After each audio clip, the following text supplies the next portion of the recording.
తాకట్లో ఉన్న మీ బంగారాన్ని విడిపించి ఆ రోజు ఆన్లైన్ రేటుకి కొంటాం. Sharma gold company.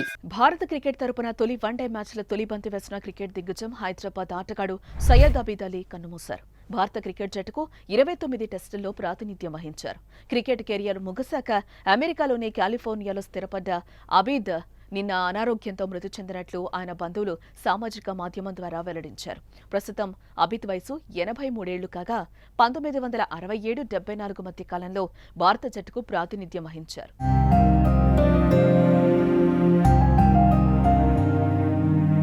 Pace bowler, lower middle order batter అయిన అబీద్ మేటి ఫీల్డర్ గాను పేరు తెచ్చుకున్నారు. తక్కువ మ్యాచ్ల్లోనే ఆయన తనదైన ముద్ర వేశారు. 29 టెస్టుల్లో 49 వికెట్లు పడగొట్టి 1018 పరుగులు సాధించారు. 1967-68 సీజన్లో ఆస్ట్రేలియాపై ఆడిన తన తొలి టెస్టులోనే 55 పరుగులిచ్చి 6 వికెట్లతో అదరగొట్టారు. అదే సిరీస్లో సిడ్నీ టెస్టుల్లో 81 బంతుల్లో 78 పరుగుల విలువైన ఇన్నింగ్స్తో బ్యాటర్గాను సత్తా చాటారు.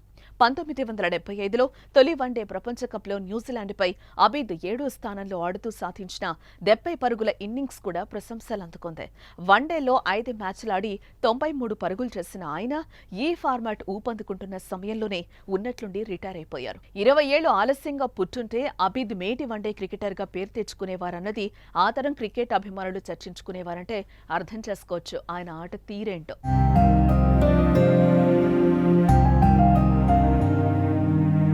ఇక అబీద్ ఆల్రౌండర్ గానే కాకుండా వికెట్ల మధ్య మెరుపు వేగంతో పరిగెత్తేవాడు. అటు ఫీల్డింగ్ లేను చురుగ్గా ఉండేవారు. బ్యాటింగ్ లైనప్ లో ఎక్కడైనా ఆడేందుకైనా సిద్ధంగా ఉండేవారు. 4, 10, 11 స్థానాలు మినహాయిస్తే అన్ని స్థానాల్లో బ్యాటింగ్ చేశారు. దేశవాళీ క్రికెట్లను అబీద్ ఉత్తమ ప్రదర్శన చేశారు. హైదరాబాద్ తరపున 212 ఫస్ట్ క్లాస్ మ్యాచ్ల్లో 8732 పరుగులు సాధించారు. అందులో 13 శతకాలు, 31 అర్ధ శతకాలున్నాయి. అత్యధిక స్కోర్ 173 నాట్అవుట్. బ్యాటింగ్తోనే కాదు బౌలింగ్లోనూ 397 వికెట్లు పడగొట్టారు. 14 సార్లు 5 వికెట్ల ప్రదర్శన చేశారు. రిటైర్ అయ్యాక కొన్నేళ్ల పాటు హైదరాబాద్ జూనియర్ జట్టుకు శిక్షణ ఇచ్చిన అబీద్ తర్వాత అమెరికాలోని కాలిఫోర్నియాకు వెళ్లి స్థిరపడ్డారు. అక్కడ క్రికెట్ వ్యాప్తికి కృషి చేశారు. ఉత్తర అమెరికా క్రికెట్ లీగ్తో కలిసి పనిచేశారు. 2001-2 మధ్య అబీద్ ఆంధ్ర రంజీ జట్టుకు కోచ్గా వ్యవహరించారు.